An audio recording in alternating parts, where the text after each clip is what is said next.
Hello' everyone, Bharati kitchen চেনেলটোলৈ সকলোকে আদৰণি জনাইছোঁ। আজি মই বনাব লৈছোঁ শিশুৰ পৰা বয়সস্থ ব্যক্তিলৈকে খাব পৰা ভীমকলৰ জেলি।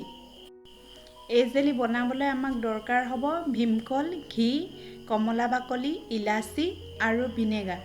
প্ৰথমে মই 1 কাপ পানী কুকাৰত দি তাতে 2টা ভীমকল সৰু সৰুকৈ কাটি লৈছোঁ আৰু তাৰ পাছত কলখিনি 2টা হুইচেল দি ল'ম। কলখিনি বইল হৈ গ'ল। এতিয়া মই কলখিনিৰ পৰা গুটিকেইটা আঁতৰাবৰ কাৰণে চামুচেৰে ভালদৰে ঘুটি লৈছোঁ। এই আপোনালোকে দেখিছে গুটিকেইটা কিমান ধুনীয়াকৈ এৰি গৈছে। এনেদৰে কুকাৰত বইল কৰি ল'লে গুটিকেইটা সহজতে এৰি যায়। আৰু এতিয়া মই এইখিনি মিক্সিত পিচি ল'ম। এয়া আপোনালোকে দেখিছে কলখিনি কিমান মিহি হৈছে। আৰু যদি গুটিখিনি আঁতৰাই নলয় তেতিয়াহ'লে কলখিনি সিমান মিক্সিত পিচিলেও সিমান মিহি নহয়, লগতে খাবলৈও কেঁহা লাগে আৰু দেখিবলৈও ক'লা হয়। প্ৰথমে মই কেৰাহীখনত ঘি এচামুচ দি লৈছোঁ আৰু কেৰাহীখনৰ চাৰিওপিনে ঘিখিনি ভালদৰে লগাই লৈছোঁ যাতে কলখিনি কেৰাহীখনত লাগি নধৰে। পিচি লোৱা কলখিনি এতিয়া মই ইয়াতে দি দিছোঁ। এইখিনি ডাঠ নোহোৱালৈকে এনেদৰে কম জুইত কিছু সময় লৰাই থাকিম।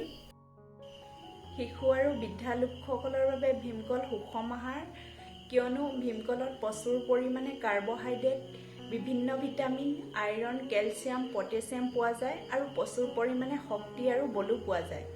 শিশুসকলক নিয়মীয়াকৈ ভীমকল খোৱালে স্বাস্থ্যৱান আৰু নিৰোগী হয়। যিহেতু এতিয়া গৰম দিন, সেয়েহে গৰম দিনত আমাৰ পেটৰ আৰু পেচাবৰ বিভিন্ন ধৰণৰ সমস্যাই দেখা দিয়ে। সেইকাৰণে আপোনালোকে ভীমকল এনেদৰে বনাই খাই চাবচোন। পেটৰ বিভিন্ন সমস্যা আৰু পেচাবৰ ইনফেকশ্যনৰ পৰাও ভাল পাব। লগতে ভীমকলৰ সৰু সৰুকৈ কাটি পানীত তিয়াই থৈ খালেও পেটৰ বিভিন্ন সমস্যাৰ পৰা আমি নিৰাময় পাব পাৰোঁ। এয়া আপোনালোকে দেখিছে ভীমকলখিনি উতলিবলৈ আৰম্ভ কৰিছে। এতিয়া ইয়াতে মৌজোল 2 চামুচ, কমলা বাকলি আৰু ইলাচি গুড়িখিনি দি ভালদৰে মিলাই গেছটো অফ কৰি দিম। লগতে ভিনেগাৰো দি দিম।